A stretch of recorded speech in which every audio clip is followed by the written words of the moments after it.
How to set up a database using the MySQL database wizard in cPanel. This demo assumes you've already logged into cPanel and are starting on the home screen.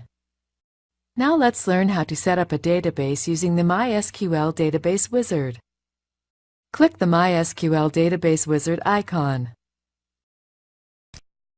Enter a name for the new database, then click Next Step. Now we have to create a user for this database.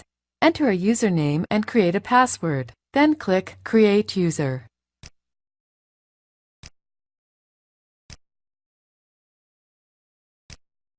Click the All Privileges checkbox, then click Next Step.